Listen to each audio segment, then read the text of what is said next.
올해 사순절이 지난 수요일인 3월 2일부터 시작되었습니다. 올해 부활주일은 4월 17일이고 4월 16일까지 주일을 제외한 40일 동안의 사순절 기간 동안에 주님의 고난과 죽으심을 묵상하며 경건한 시간을 갖게 됩니다. 사순절 기간과 우크라이나 러시아 전쟁 사태가 이렇게 맞물렸습니다. 이렇게 맞물리면서 더 많은 크리스찬들이 고통받는 우크라이나 사람들을 위해서 하나님께 기도를 하고 있습니다. 세계 곳곳에서 우크라이나 사람들을 응원하고 러시아 사람들은 규탄하고 있습니다. 러시아 술, 보드카 이런 것들을 판매 중단하고 심지어는 보니까 하수구에다가 보드카를 막 쏟아버리는 그런 광경들이 보도되고 있습니다. 자, 우크라이나와 국경을 맞대고 있는 그 폴란드에서는 전쟁을 피해온 사람들에게 자원봉사자들이 온정의 손길로 식료품과 생필품 등을 공급하고 환자들을 보살펴주고 있습니다. 새벽에 일어나서 이렇게 뉴스를 하나 봤는데 우크라이나에서 사역을 하다가 탈출한 김현승 선교사님 이야기를 봤습니다. 가족들을 데리고 가까스로 몰도바로 이렇게 탈출을 했는데 그 과정에서 아이들이 너무나 피곤했나 봐요. 아이들이 코로나에 걸려가지고 3일 동안 막 고열이 펄펄 끓면서 엄청 고생을 했다고 합니다. 그래 다행히도 이제 며칠 지나서 아이들이 회복되자 이 김 선교사님은 그 몰도바와 우크라이나 국경 거기 한 140km 정도 되는데 에브리데이 매일같이 운전해서 5시간 오고 가고 이렇게 우크라이나 난민들을 위해서 음식, 그다음에 유심, 칩 그리고 이동 수단을 제공하면서 섬기고 있다는 그런 뉴스를 봤습니다. 140km 보니까 토론토에서 나이아가라까지 운전해서 가는 거리더라고요. 운전해서 거기 나이아가라 한번 가기 굉장히 힘든데 이렇게 난민들을 섬기는 그 김 선교사님에게서 예수 사랑을 실천하는 하나님 나라 백성의 모습을 볼 수 있었습니다. 우리는 전쟁터와 먼 곳에서 평화롭고 안락하게 살아가고 있지만은 전쟁의 고통에 빠진 그 우크라이나 사람들을 위해서 함께 기도하기를 원합니다. 오늘은 지난주에 이어서 변화산에서 기도하고 내려온 예수께서 귀신 들린 아이를 치유해주는 그 사건에 대해서 말씀을 나누도록 하겠습니다. 예수님이 제자들과 함께 변화산에서 기도하고 내려오자 큰 무리가 주님께로 몰려들었습니다. 이렇게 많은 사람들이 왜 예수님께 몰려들었을까요? 그들 각자의 목적이 있었을 것입니다. 어떤 사람들은 인생의 가르침을 받으려고 왔을 것입니다. 또 어떤 사람들은 불치병이나 난치병을 치료받으려고 왔을 것입니다. 수많은 인파들이 주님을 우러러보면서 원하는 것이 가르침이든 병고침이든 어쨌든 간에 무언가를 주님께로부터 받으려고 온 것입니다. 주님께서는 그들 각자의 원하는 바를 적절하게 해결해 주었을 것입니다. 많은 무리들이 주님께 받기를 원하는 데 반해 어떤 사람들은 주님께 드리기도 하는 분들도 있습니다. 마리아, 향유를 깨뜨려서 주님께 드렸습니다. 삭개오, 예수님과 제자들을 초대해서 잔치를 베풀어 드렸습니다. 초신자의 단계를 넘어 믿음이 성장한 성도들은 주님께 받기만을 바라는 데서 한 걸음 더 나아가야 합니다.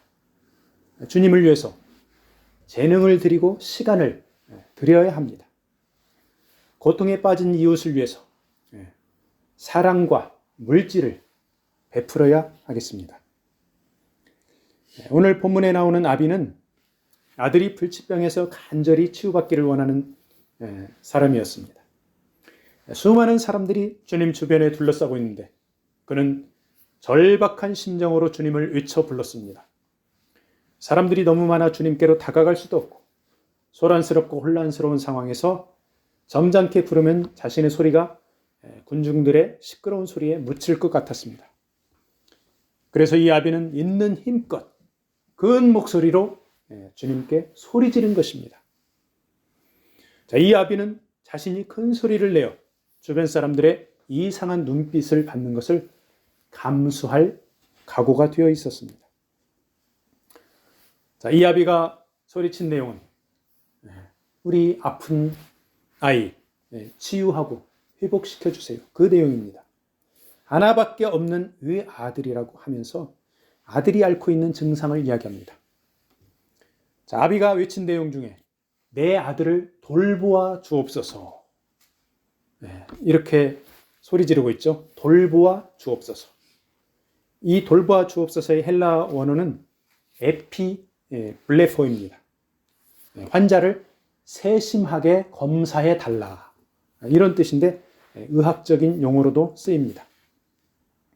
이 아비는 아들의 증상이 귀신에 들려서 반복적으로 발생한다는 그런 뉘앙스로 말하고 있습니다.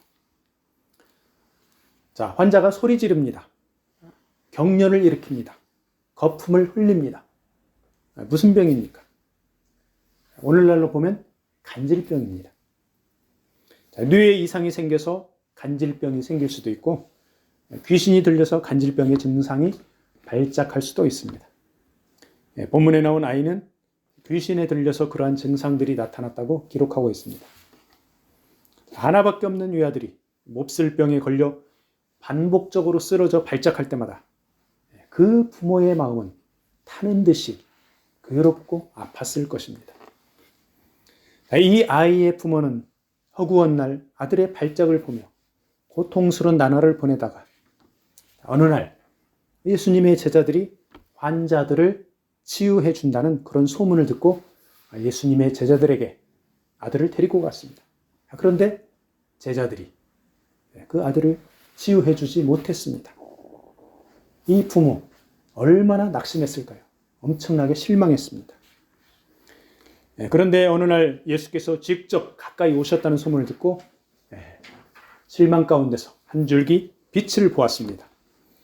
어떻게든지 아들을 예수님께 보여주어 치유함을 받으려고 작정하고 아들을 데려가 사람들의 시선에 아랑곳하지 않고 소리 지르며 아들을 살려달라고 한 것입니다. 사실 제자들도 불치병자들을 고쳐주고 귀신을 쫓아내기도 하였습니다. 그런데 왜 이 아이는 치유해주지 못했을까요? 제자들이 능력이 있어서 다른 불치병자들을 치유해 준 것이 아닙니다. 하나님의 주권적인 치유하심이 제자들을 통해서 나타나는 것입니다. 하나님께서는 하나님의 때에 하나님의 뜻에 따라서 사람을 통해 환자들을 치유하시고 하나님의 일을 하십니다. 사람을 통한다는 것은 하나님의 직접적인 능력이 임하는 경우도 있고 의사의 손길을 통해서일 수도 있습니다. 제자들이 그 아들에게 들린 귀신을 쫓아내지 못한 것은 아직 하나님의 때가 이르지 아니한 것입니다. 그리고 주님 말씀처럼 그 아들이나 가족들 또는 제자들의 믿음이 부족해서 그런 것입니다. 그래서 신유의 은사가 있다고 모든 병자들을 다 고칠 수 있다고 큰 소리치는 것은 하나님 앞에 엄청나게 교만한 모습입니다. 신유 은사를 받은 사역자들은 자신이 아니라 하나님께서 고쳐주신다고 믿음으로 함께 기도하자 이렇게 말해야 합니다. 주님께서는 그 아비의 말을 듣고 군중들에게 믿음이 없고 패역한 세대여 이렇게 탄식하십니다. 그 말씀은 군중들은 물론이고 제자들에게도 해당되는 말씀입니다. 주님께서 함께 있을 때는 병자들을 다 치유해 줄 수 있지만 주님께서 떠나가시면 믿음을 더 크게 가지라는 말씀입니다. 사실 그 아이와 아비는 엄청나게 복을 받은 가족입니다. 예수님의 제자들에게 요청해서 제자들이 못 고치자 예수께서 직접 고쳐주셨으니 얼마나 큰 복을 받았습니까?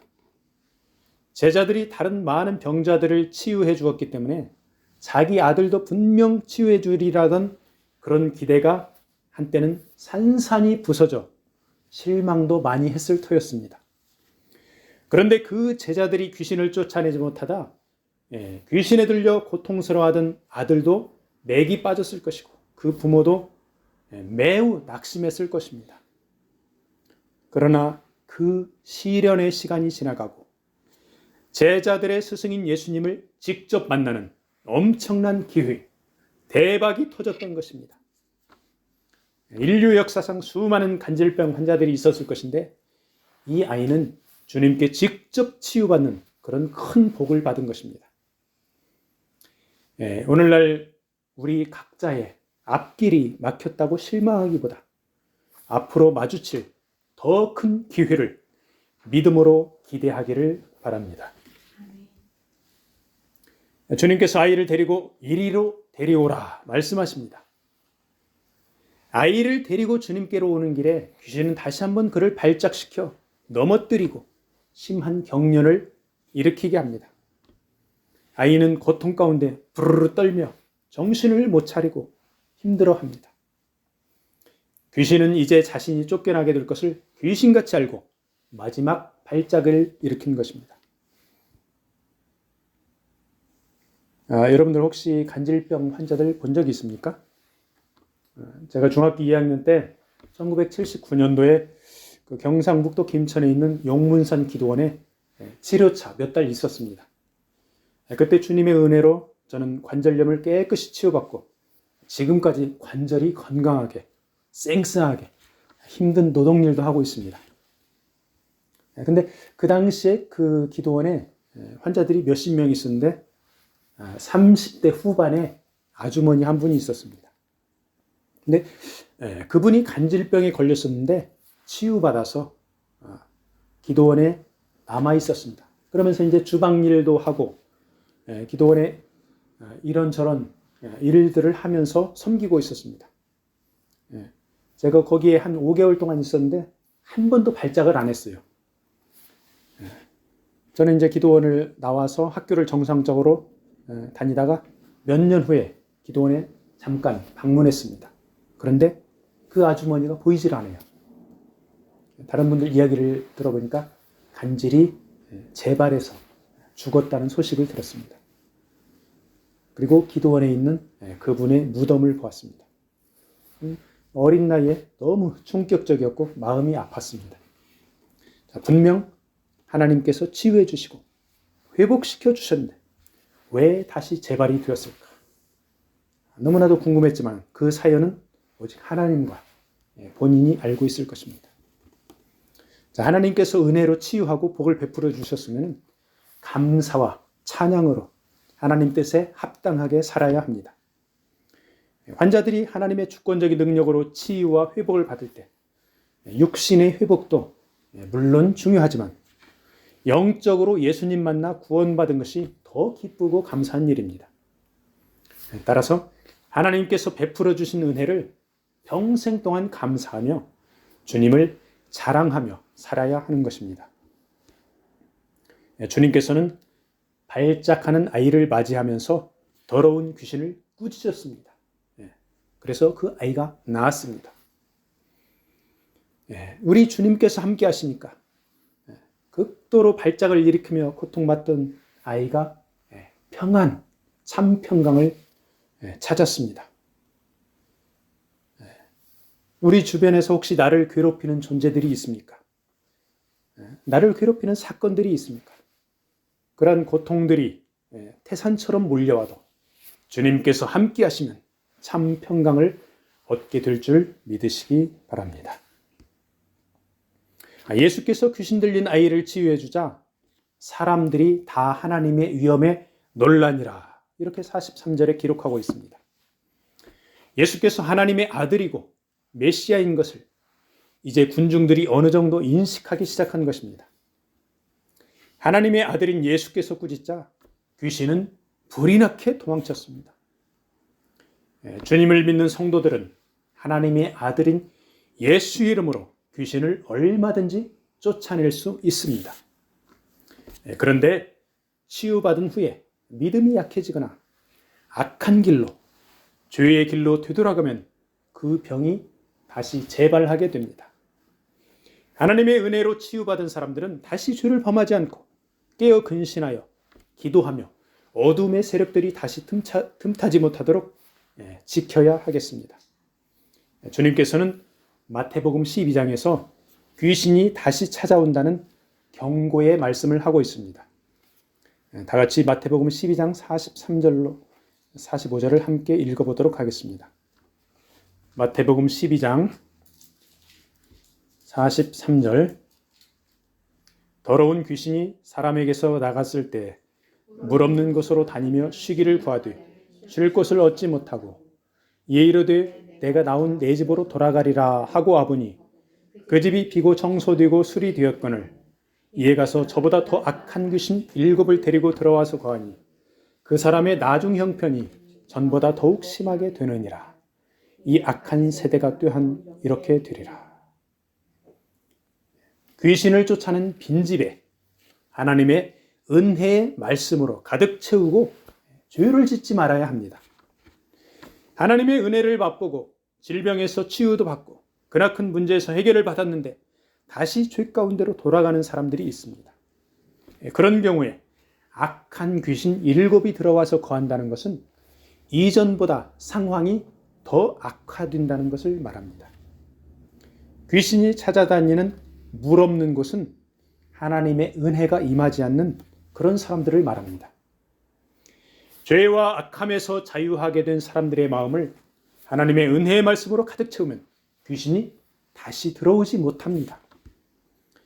그래서 우리는 아침에 잠에서 깨자마자 하나님을 찾고 눈을 뜨자마자 말씀을 읽으며 간절히 하나님의 은혜를 사모해야 합니다. 우리 인간은 연약한 인간인지라 귀신이나 악한 죄에 넘어질 수밖에 없습니다. 그렇지만 주님께 의지하면 악한 세력들로부터 승리할 수가 있는 것입니다. 귀신을 쫓아내고 군중들이 놀라는데 주님께서는 이상한 말씀을 하십니다. 본문 44절. 인자가 장차 사람들의 손에 넘겨지리라. 이 말씀을 원어로 읽으면 배신을 당해서 원수들의 손아귀에 들어가게 된다. 그런 의미가 담겨 있습니다. 귀신들도 쩔쩔매는 주님인데 그렇게 능력 있는 주님이 사람들 손아귀에 넘어간다. 이 말은 제자들이나 일반 군중들이 납득하기가 어렵습니다. 주님께서는 죄인들의 구원을 위해서 종교 지도자들에게 체포되어서 고난당할 것을 말씀한 것인데 아직 그들은 깨닫지를 못하고 있는 것입니다. 주님께서는 누가복음 9장 22절 앞에 나온 말씀이죠. 제자들에게 자신의 고난에 대해서 22절에서 미리 말씀한 적이 있습니다. 22절 이르시되 인자가 많은 고난을 받고 장로들과 대제사장들과 서기관들에게 버림받으여 죽임을 당하고 제3일에 살아나야 하리라. 오늘 본문도 누가복음 9장입니다. 지난번에 이어 두 번째로 주님의 고난에 대해서 주님께서 말씀하시는데 제자들은 아직도 명확하게 이해를 못하고 있습니다. 그것은 본문 45절 말씀처럼 그들로 깨닫지 못하게 숨긴 바 되었기 때문입니다. 제자들은 주님께서 고난당하는 말씀도 하고 배신당의 원수들의 손아귀에 빠진다는 말씀도 하여 이해는 못하겠는데 두려워서 무슨 말씀이냐고 물어보지도 못합니다. 귀신도 물리친 주님이 사람들 손아귀에 빠진다는 것이 상식적으로 이해가 되지 않을 것입니다. 주님이 힘이 없어서가 아닙니다. 능력과 권세가 없어서 그들 손아귀에 빠지는 것이 아닙니다. 주님께서는 사람들에게 배신당하지 않을 수도 있고 종교 권력자들의 손아귀에 빠지지 않을 능력이 넘치고 넘칩니다. 그런데도 가까운 사람에게 배신당해 종교 권력자들의 손아귀에 넘어갈 것이라고 말씀하는 주님은 스스로 자원해서 고난을 당할 것이라는 말씀입니다. 즉 죄에 빠진 인간들을 구원하기 위해 스스로 고난과 죽음의 길을 선택하는 주님이십니다. 고난과 죽음 이후에 영광스러운 부활이 있을 것을 암시하는 말씀입니다. 우리 믿는 자들의 삶 가운데서도 주님이 가신 길을 따라 때로는 바보처럼 속기도 하고, 때로는 고난의 길이라는 것을 뻔히 알면서도 그 길을 가고, 때로는 가까운 이웃들에게서 배신을 당하기도 합니다. 이런 삶의 과정들 가운데서 우리는 하나님의 영광을 위해 자원해서 고난의 길을 가는지 성찰해 보아야 합니다. 주님을 따라 작은 제자의 길을 가면서 자원해서 환난과 고난의 길을 가면 주님께서는 이 세상에서 누릴 수 없는 참 평강을 주실 줄로 믿습니다. 오늘 말씀을 마무리하겠습니다. 수많은 군중들이 몰려있는 한가운데서 귀신 들린 아이의 아비는 주님께 결사적으로 아들을 치유해달라고 외쳤습니다. 주님께서는 네 아들을 데리고 오라 이렇게 말씀하셨습니다. 오늘 우리의 마음을 아프게 하는 병마나 환난이나 고통이나 문제가 있으면 결사적으로 주님께 외치기를 바랍니다. 2000년 전에 네 아들을 데리고 오라고 말씀한 그 주님이 오늘날 우리와 함께 하십니다. 아이의 아비는 제자들이 귀신을 쫓아내지 못해 실망했지만 낙심 가운데 머물러 있지 않고 다시 주님께 나와 간절히 부르짖었습니다. 우리를 낙심케 하는 상황에서 눈을 들어 구세주 예수 그리스도를 바라보기를 축복합니다. 아멘.